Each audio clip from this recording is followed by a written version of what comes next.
Hello, welcome to Libra Philippines. So ito yung reading natin for Libra, Sun, Moon, Rising, Venus, Jupiter, Libra. Take only what resonates.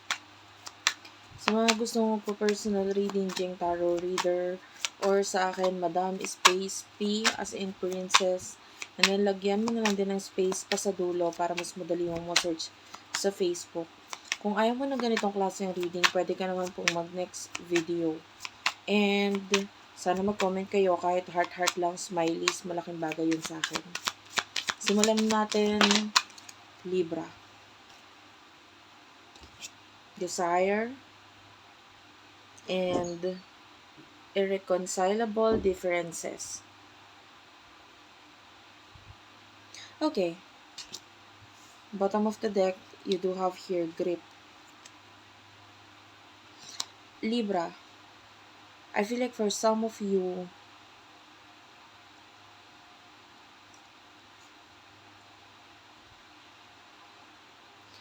why do I feel like yung iba sa inyo may connection ka pa sa iyong past? And then, maybe this past person is either nagkakaroon pa ng sexual connection sa inyo or still, you're fantasizing about the past person.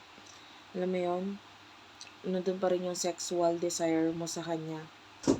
So, yung iba, literal na pwedeng may sexual connection or yung iba naman pwedeng nandun lang, pinagpapantasya. Pinagpapantasyan mo yung tao. Okay, gets mo yun. But, alam mo yun, yung parang, ang hirap kasi eh. Parang yung iba sa inyo ang hirap bitawan. Lalo na if the commitment is here. So, maybe you are married or may marriage na involved dito sa inyo with this past person. And, andun pa rin yung pagkagusto mo dun sa tao. Especially sexually. Okay, so, sino ba itong person na nakakonect mo pagdating sa love? Alam mo yan eh, kung guilty ka dun sa mga binanggit. Kung hindi ka nakaka-relate, huwag mong kunin yung message. Ibig sabihin, hindi para sa'yo yung reading. Happiness is here. And escapade. Sa ngayon, ikaw ang nagpapasaya dito sa taong to. Like, pwedeng nakakalimutan niya kung ano man yung mga problema niya or yung isipin niya sa buhay basta nandyan ka, ganun. And I feel like, kung wala kayong connection sa ngayon, this person is happy with kung nasaan siya. Okay, if this is a past person, tapos wala kayong communication and what, sa ngayon, happy siya kung nasaan siya. Although nandun yung gusto niyang makipag-usap or gusto niya ng communication sa inyo, pero masaya naman siya, okay naman siya. Yung iba, if you still have connection, communication, yung communication nyo na yun yung nakakapagpasaya dito sa taong to. Yung simpleng pag-uusap nyo, masaya na siya dun. So, ano yung emotion ninyo sa isa't isa? You do have here recalling. Yeah, you're really thinking about the past. Naalala mo yung mga memories ninyo and some of you, medyo may mga bagay kang dinedeny which is pwedeng yung emosyon mo para sa kanya, yung past ninyo, you know, and especially if this is a person in the past na marami kayong pinagsamahan, so parang dinedeny mo yung feelings mo sa kanya na I still do love this person kahit ganito. Pwede ngayon sinasabi mo, hindi ko na siya ganun kamahal or ayoko na ganito ganyan. But deep inside, pwedeng dinedeny mo that you still love the person. Ano yung emotion ng person na ito for you?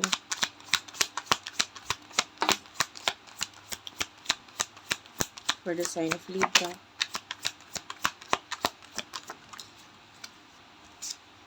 Triggers is here. So for now, Naalala ka ng person to kasi may mga bagay na nakakapagpaalala sa'yo sa kanya. You do have your ascension, so itong person na ito is having spiritual awakening, especially kung may spiritual connection kayo na person na ito. And you do have your pretending, so yung person na to is pwedeng hindi siya nagiging honest ngayon pagdating sa emotions niya sa'yo. Maybe may mga gusto siyang sabihin, gusto siyang mangyari, pero as much as possible, pinipigilan niya yung sarili niya para sabihin or banggitin sa'yo yun, especially if you have communication. Pero yung iba, kung wala naman kayong komunikasyon, yung person na to is like pretending na I'm okay. Pero deep inside, nandun yung longing pagka gusto niya na magkaroon ng connection, komunikasyon. So, what will happen in the near future? Wait lang.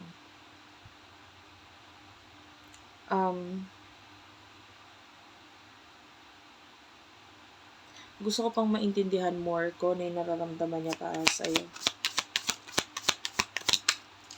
Mag-start tayo dun sa if the person that you're dealing with the meeting is may kakonect pang iba. Okay. I mean, for now, your person na may kakonect pang iba, and this could be a person na may karmic connection. Eto, hindi ko kasi matukoy kung sino yung karma dito. Maybe this person is your karma, or currently, ang kakonect niya yung karma niya. Gets mo? Could be dealing with a karmic relationship. Pero sa ngayon, isa lang malinaw, parang hinahayaan mo lang siya. O sige, sa kanya na, parang ganun. Sige, dyan ka na. Kung gusto mo. Parang ganun. And, dun yun sa mga, if ever there's another person involved. And anong emotion ng person ito towards you? Ano yung pagsisisi? Nagkakaroon siya ng realization with the realization and lockdown regarding the past, regarding sa mga ginawa niya, and I feel like itong person ito is nagiging cold lang siya. I'm feeling a lot of water here. Cancer, Scorpio, Pisces. So, this person honestly gusto niya ng I want more from you. I want more from this connection. Kung ano yung pinapakita kong emosyon sa'yo, honestly, I do feel a lot more than that. So, ibig sabihin, kung gusto ka niya, hindi ka lang niya gusto. Gustong gusto ka niya. To the point na pwedeng mahal ka nitong taong to, pero pwedeng dinideny niya. Okay? So, tell me more para sa mga iba. Grip is here. Some of you, there's a person na hindi ka bibitawan or pakakawalan because this person still is I feel like there's a lot of love here, a lot of passion. Parang nahirapan din siya regarding that. Wala siya magawa. Hindi kanya I feel like there's a person na hindi ka basta bibitawan or iiwan. Kasi there's a lot of love kahit mahirap or nakakapagod para sa kanya. So what will happen in the near future for you, Libra?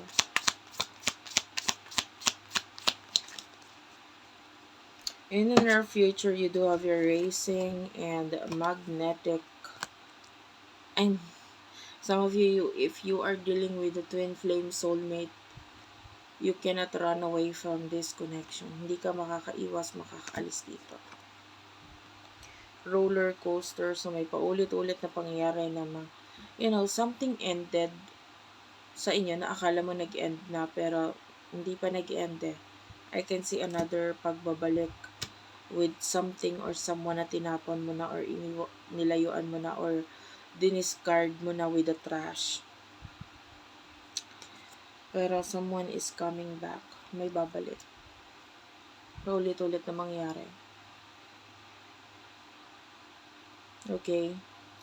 Of course, nasa sayo na yon kung paano mo i-handle ito. Pero, kung ano man yung akala mo tapos na, eh hindi pa pala. So, thank you for watching. I love you all and bye-bye.